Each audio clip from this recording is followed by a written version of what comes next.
Olá, amigos! A TV Nova Luz, criada para iluminar o seu dia, conta com a sua participação.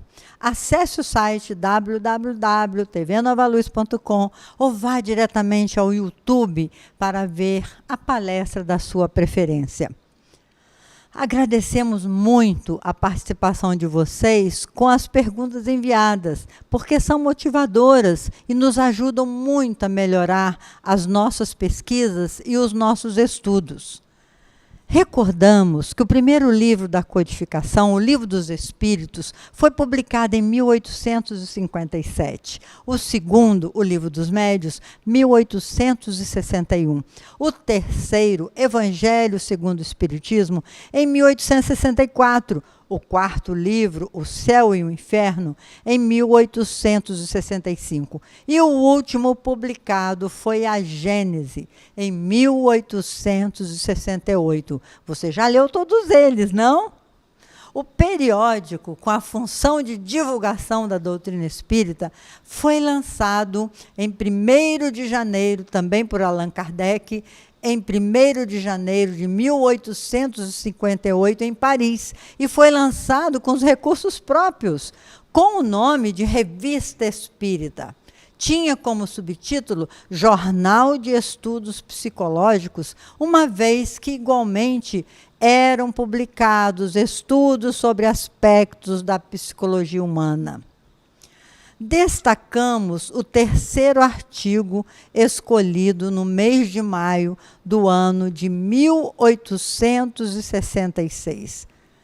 Vamos ver no slide 1. O artigo, Kardec intitulou: Se Deus está em toda parte, por que não o vemos? Será que o veremos quando deixarmos a Terra? São perguntas que se formulam todos os dias. A primeira é fácil de responder, porque, sendo seres limitados, as percepções dos nossos órgãos visuais, que muitas vezes não nos deixam perceber nem os fatos materiais, nos tornamos inaptos a ver muitas coisas. Alguns fluidos nos fogem totalmente à visão e aos instrumentos de análise. Vemos os efeitos da peste, mas não vemos o fluido que a transporta. Vemos os corpos em movimento, sob influência da força da gravitação, mas não vemos essa força. Os nossos órgãos materiais não podem perceber as coisas de essência espiritual. Visão espiritual. Unicamente com a visão espiritual é que poderemos ver, ou que podemos ver, os espíritos e as coisas do mundo material. Somente a nossa alma, portanto, pode ter a percepção de Deus. A alma poderá ver Deus logo após a morte? A esse respeito, só as comunicações do além-túmulo nos podem instruir. Por elas, sabemos que a visão de Deus constitui privilégio das almas mais depuradas, e são bem poucas, que ao deixarem o envoltório terrestre, se encontram no grau de desmaterialização necessária a tal efeito.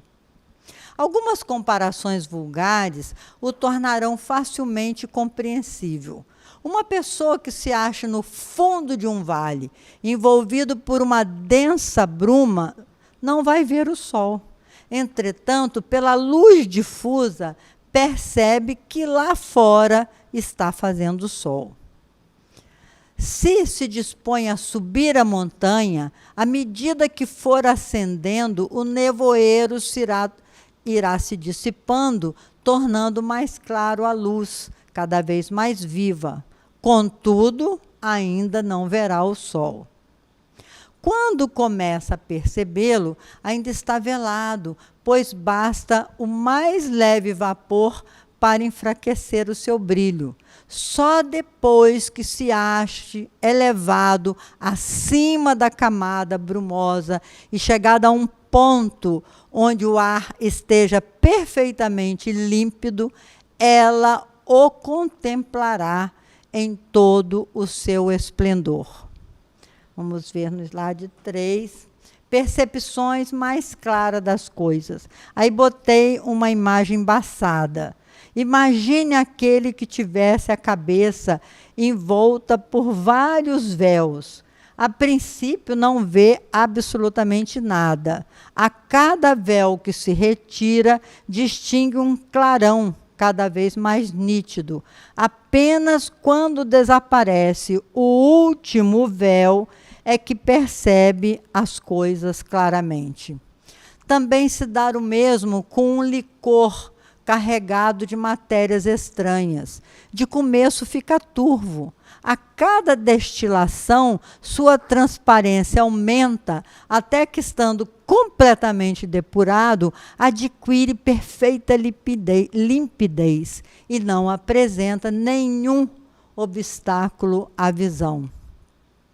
Assim é com a alma, meus irmãos, o envoltório perispirítico.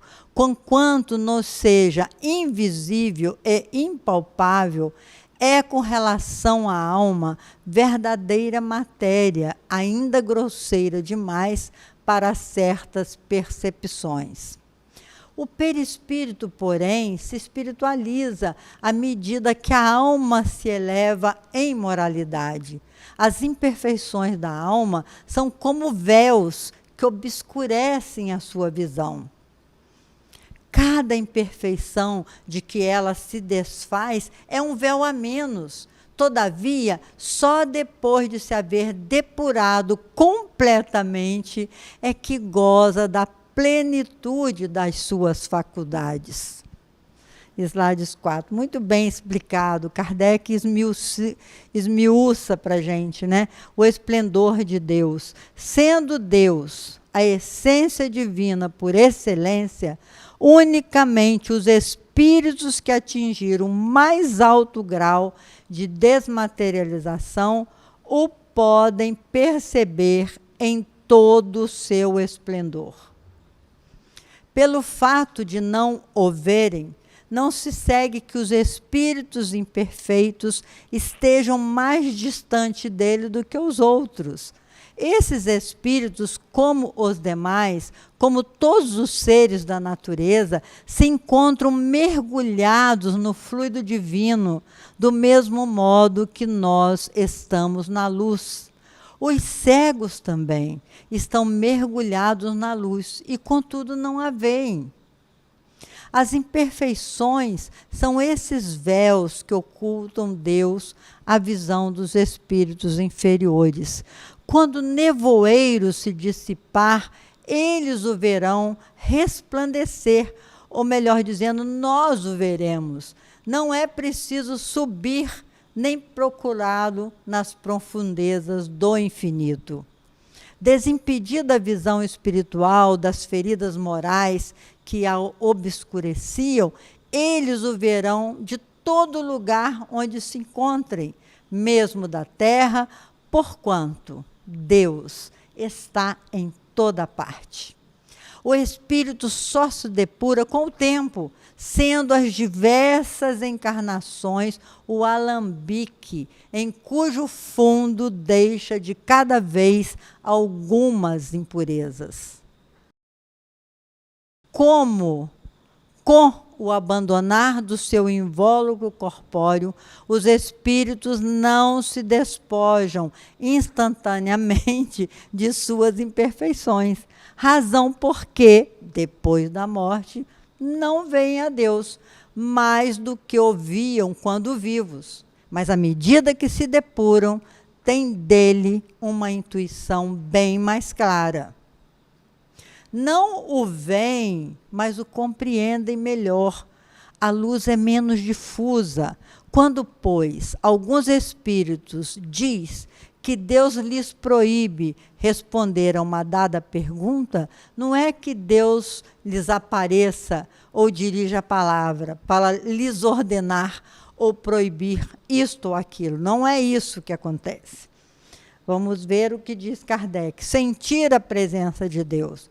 Os espíritos melhores sentem a presença de Deus, recebem os eflúvios do seu pensamento, como nos sucede com relação aos espíritos que nos envolvem seus fluidos, embora não os vejamos. Obrigado, Deus, por iluminar a minha vida. Linda imagem. Nenhum homem, conseguintemente, pode ver a Deus com os olhos da carne. Se essa graça fosse concedida a alguns, só seria no estado de êxtase, quando a alma se acha tão desprendida dos laços da matéria que torna possível o fato durante a encarnação. Tal privilégio, aliás, exclusivamente pertenceria às almas encarnadas em missão e não em expiação. Mas, como os espíritos mais elevados, como os espíritos da mais elevada categoria refugem de ofuscante brilho, pode-se dar que espíritos menos elevados, encarnados ou desencarnados, maravilhados com o esplendor de que se mostram cercados, suponham estar vendo o próprio Deus. É como quem vê um ministro e o toma pelo seu soberano. Sob que aparência se apresenta Deus aos que se tornaram dignos de vê-lo? Será sob uma forma qualquer, sob uma figura humana, ou como um foco de resplendente luz? Impossível a gente saber. A linguagem humana é impotente para dizê-lo, porque não existe para nós nenhum ponto de comparação capaz de nos facultar uma ideia de tal coisa. Somos quais cegos de nascença a quem procurasse inutilmente fazer que compreendessem o brilho do sol. A nossa linguagem é ilimitada pelas nossas necessidades e pelo círculo das nossas ideias. É isso mesmo, como diz Kardec, como um cego de nascença, como a gente pode explicar o que é a luz do sol a um cego de nascença? As dos selvagens não poderia descrever as maravilhas da civilização. As dos povos mais civilizados é extremamente pobre para descrever os esplendores dos céus. A nossa inteligência é muito restrita para os compreender, e a nossa vista, por muito fraca, ficaria totalmente deslumbrada. Assim, meus irmãos e irmãs, busquemos estudar ainda em vida os ensinamentos que os Espíritos nos trouxeram para retirarmos o véu da ignorância dos nossos olhos e buscarmos ações que nos permitam nos aproximar da grandeza do nosso Pai Celestial. A vida tem noção de continuidade. Vamos acordar na dimensão espiritual com as crenças e convicções que cultivamos na Terra. Será que elas são coerentes com a bondade e o amor do nosso Pai? Será que as nossas crenças são coerentes? Vamos encerrar com os versos de Maria Dolores, encarnada em 1900, desencarnada aos 59 anos, 1959, que ela intitulou O Dom de Deus. Dom de Deus. Alguém um dia perguntou a Michelangelo, enquanto ele esculpia: Senhor, por que razão martelar esta pedra indefesa? Não seria mais justo deixá-la em paz no coração da natureza? O escultor, entretanto, respondeu simplesmente, sem alterar a voz: um anjo mora preso neste bloco maciço e tem o compromisso de trazê-lo até nós. E Maria Dolores finaliza: assim também, alma querida, Quando a dor te ameace ou te amarfanhe a vida, não grites maldições, nem fabrique labéus. A prova é a força que te aperfeiçoa.